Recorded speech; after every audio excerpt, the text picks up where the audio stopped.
समय मौजूद हैं मजनई गांव में, जो आता है मिल्कीपुर अयोध्या में।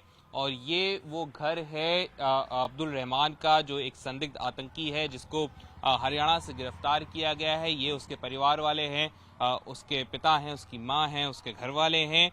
यही वो रहता था। घर वालों का कहना है कि उनको इस बारे में कोई जानकारी नहीं थी कि वो कहाँ था, क्या था।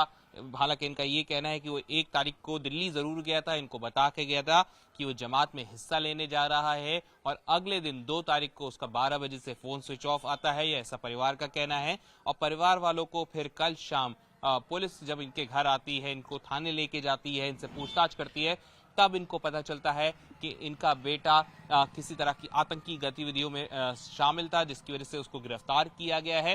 हालांकि परिवार का कहना है कि उनको इस बारे में कोई जानकारी नहीं थी, ना ही कभी उनको ऐसा लगा कि उनका बेटा किसी ऐसी चीज में इन्वॉल्व हो सकता है। परिवार का ये भी कहना है कि अगर आरोप सिद्ध होते हैं तो परिवार अपने बेटे के साथ, अब्दुल रहमान के साथ नहीं खड़ा होगा और कानून की मदद करेगा। परिवार ने मांग करी है कि इस मामले की ठीक से जांच हो ताकि उनको न्याय मिल सके। और अगर अब्दुल रहमान उस आतंकी गतिविधियों में शामिल है तो ये परिवार उसका साथ नहीं देगा, बल्कि कानून के साथ खड़ा होगा। परिवार लगातार मांग कर रहा है कि इसमें जांच हो ताकि इनको न्याय मिल सके। ये इनका घर है, ये मिल्कीपुर का मजनई गांव है, यहाँ पे ये पूरा परिवार रहता है। परिवार का ये भी कहना है कि उसने पढ़ाई लिखाई भी इसी गांव से करी थी और सभी गांव वाले उसको अच्छे से जानते थे, कभी ऐसा कुछ नहीं हुआ। लेकिन जब वो दिल्ली गया, दिल्ली से उसका आना जाना था, वो जमात का हिस्सा में रहता था, जमात में आता जाता था। और इस बार जब दिल्ली गया, 1 तारीख को दिल्ली गया, कहने लगा रमजान शुरू हो रहा है, दिल्ली में जाएंगे। और उसके अगले दिन उसका फोन स्विच ऑफ होता है और फिर कल परिवार को सूचना मिलती पुलिस से कि उसको गिरफ्तार किया गया है क्योंकि वो आतंकी गतिविधियों में संलिप्त था। आपका क्या नाम है? जी, अबू बकर नाम है। क्या हुआ है? आपके बेटे को पुलिस ने गिरफ्तार किया है, एटीएस ने गिरफ्तार किया है। उनका कहना है कि ये आतंकवादी जो है गतिविधियां थी उनमें संलिप्त था। सर जी, अगर ऐसा है तो हम अपने लड़के का साथ बिल्कुल नहीं देंगे, अगर ऐसा है। लेकिन अगर फंसाया गया है तो उसमें भाई इसकी छानबीन की जाए कि हमारा लड़का निर्दोष है, क्या है। और इसके बारे में आज तक हमको कभी घर में या किसी को कुछ भी नहीं बताया। यहाँ तक कि हम तो बाप हैं, हम तो उसकी तारीफ ही कर सकते हैं, करेंगे। अब आप पूरे मौजा में उसका एक बार पूछ लीजिए कि वो किस मिजाज का रहता था, यानी वो उसका मिजाज ही कैसा था। चाहे जिसे से पूछ लीजिए कि एकदम सीधा साधा, न किसी से लेना न देना।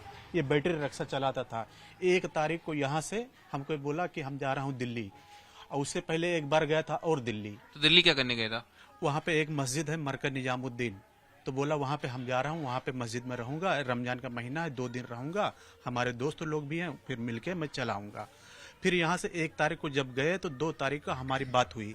तो जिसके साथ में गए मैं उससे भी बात किया, तो बोले हाँ मेरे पास थे, अभी यहाँ से मस्जिद के लिए रवाना हुए हैं। फिर उसके बाद 11 बजे हमने हमारे लड़के से बात हुई। फिर 11 बजे उसने कहा कि मैं भाई मरकज के मस्जिद में अब्बा मैं हूँ यहाँ पे, अभी मैं मिलजुल कर कल या परसों में बुधवार को मैं आ जाऊँगा। मैं बोला ठीक है।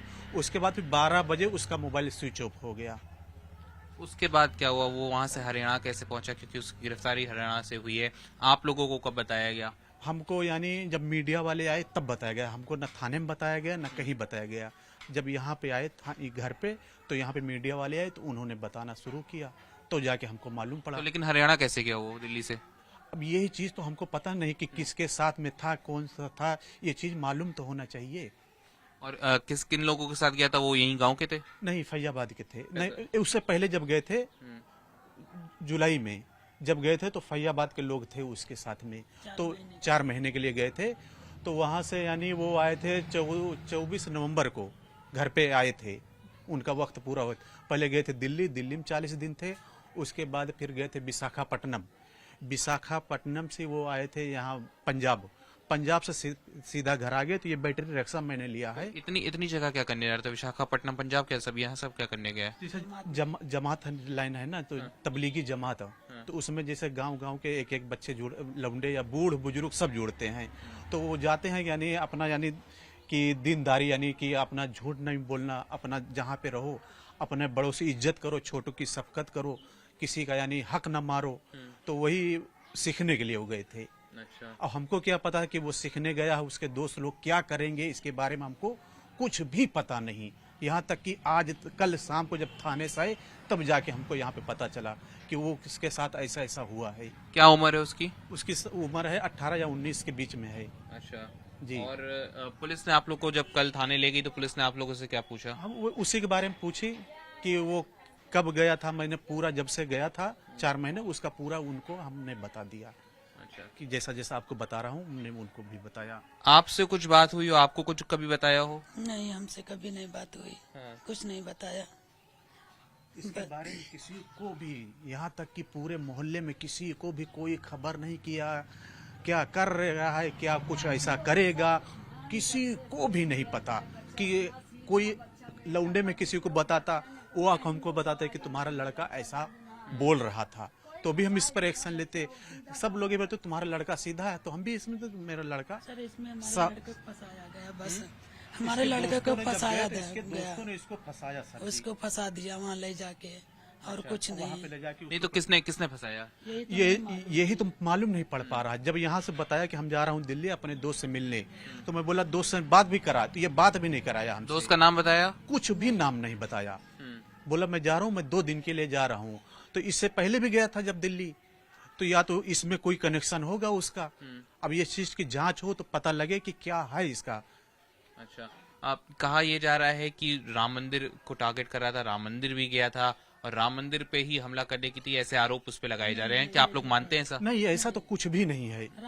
जरा सा अगर कुछ ऐसा होता तो यहाँ पे हिंदू मुसलमान सब यहाँ पे रहते हैं, कुछ तो किसी को मालूम होता क्या इसका मिजाज है, कैसा क्या, कोई लोकेशन तो होती मोबाइल की। और ये कागज क्या है आपके हाथ में? ये कागज है, उसका ऑपरेशन हार्ट का कराया था मैंने वहाँ अहमदाबाद में। कब की बात है ये 2009 की है। ये उसके दिल में छेद था, तो उसका यानी पैदा हुआ तब से था, लेकिन हम लोग को पता नहीं चला। जब 3 या 4 साल का हुआ तो जाके पता चला। तो हमने वहाँ पे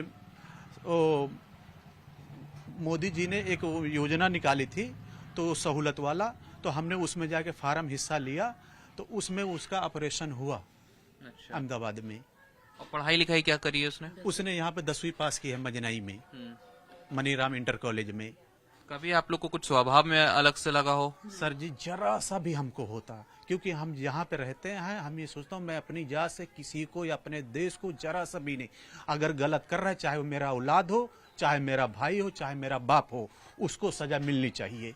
अगर आरोप सिद्ध होते तो क्या करेंगे आप? हम उसके तरफ से कुछ भी नहीं बोलेंगे। उसका जो सजा सरकार देगी हमें मंजूर है, अगर उसका आरोप सही है।